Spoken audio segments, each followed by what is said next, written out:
Video अभी देखेंगे जिसमें हम लोग पावर फैक्टर इम्प्रूवमेंट के एडवांटेज की डिस्कशन करेंगे।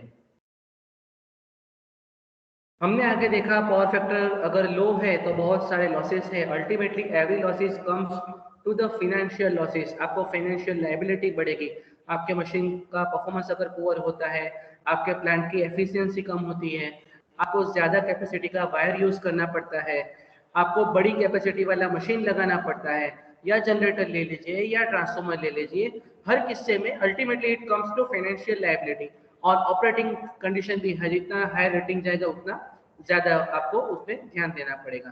तो हम अगर पावर फैक्टर इंप्रूव करते हैं, मैंने आपको ऐसा बताया लास्ट वीडियो में कि जब भी पावर फैक्टर हम इंप्रूव करेंगे तो वहाँ पे हमको कुछ मिलेगा। इसका मतलब एडवांटेज होगा। अगर इंडस्ट्री है, इंडस्ट्री में हमको पता है सारी मोटर्स है, इंडक्शन मोटर्स ज़्यादातर है, हमारा सिस्टम का 80% से ज़्यादा लोड इंडक्टिव लोड है, और हमारा इसी वजह से पावर फैक्टर जो इंडिया का कह लो, गुजरात का कह लो, 0.85 लैगिंग रहता है। ये आपको याद रखना है। तो लेकिन अगर इंडस्ट्री है बहुत बड़ी, वहाँ पे बहुत सारा इंडक्टिव लोड है, और कुछ अमाउंट से ज़्यादा अगर वो रिएक्टिव पावर कंज्यूम करता है तो वहाँ पे पावर कंपनी उसको पेनल्टी लगाते हैं। मैंने आपको लास्ट वीडियो में बताया था there is concept called tariff. जो इलेक्ट्रिसिटी देने के लिए पावर कंपनी जो बिलिंग प्रोसीजर करता है उसको टैरिफ कहते हैं, जो मेथड होता है। तो इंडस्ट्री के लिए वहां पे वो लोग रिएक्टिव पावर सप्लाई करने के लिए भी चार्जेस लेते हैं, तो वो उनको फाइनेंशियल लायबिलिटी लगता है इंडस्ट्री को। इसी वजह से वो खुद का पावर फैक्टर इंप्रूव करते हैं। उसकी मेथड हमें लास्ट में 2 मेथड आपको बोलूंगा, लेकिन आपके जीटीयू के नए सिलेबस में मेथड्स कहीं पे लिस्टेड नहीं है, इस वजह से हम यहाँ पे मेथड डिस्कस नहीं कर रहे। हम सिर्फ ये देखेंगे पावर फैक्टर इंप्रूवमेंट का फायदा क्या है। Rating of all equipments used for generation, transmission, distribution as well as protection is reduced, which reduced the overall cost.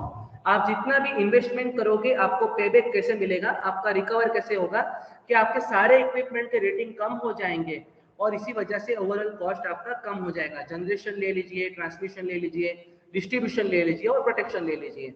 जैसे कि प्राइम मूवर है, ट्रांसफॉर्मर है, अल्टरनेटर है, स्विच गेयर, जो आप फाइनल ईयर में switch gear and protection subject पढ़ोगे वहां आप देखोगे जो सारा पावर प्लांट के प्रोटेक्शन के लिए पूरा सिस्टम वर्क करता है, उसे स्विच गेयर कहते हैं। तो ये सारी कॉस्ट आपकी अगर पावर फैक्टर अच्छा है तो इट विल बी गुड।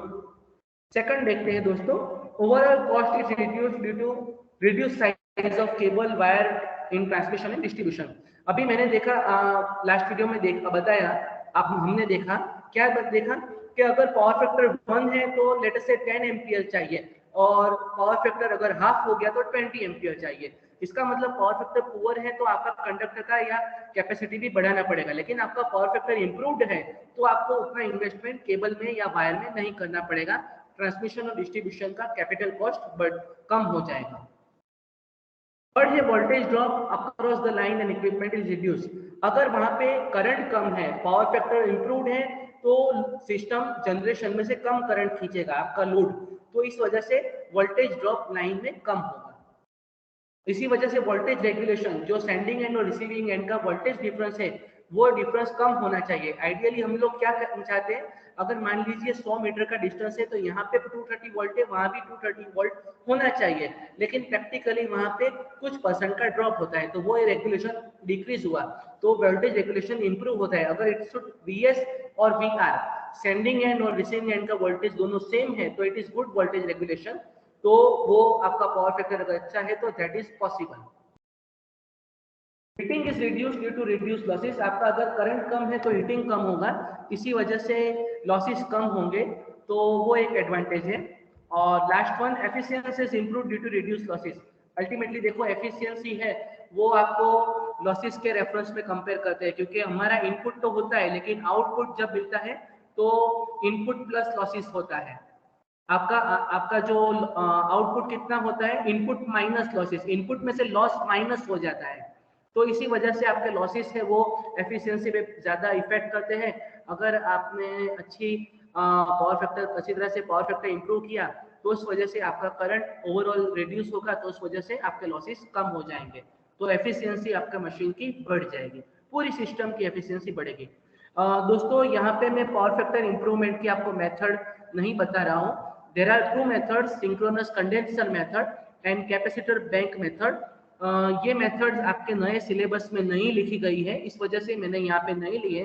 फिर भी आप अगर रेफर करना चाहो तो यहाँ पे जो पैरेलल में आपके प्ले लिस्ट में गुजराती वीडियोस है, वहाँ पे आपको पावर फैक्टर इंप्रूवमेंट मेथड्स मिल जाएगा। Thank you and keep learning.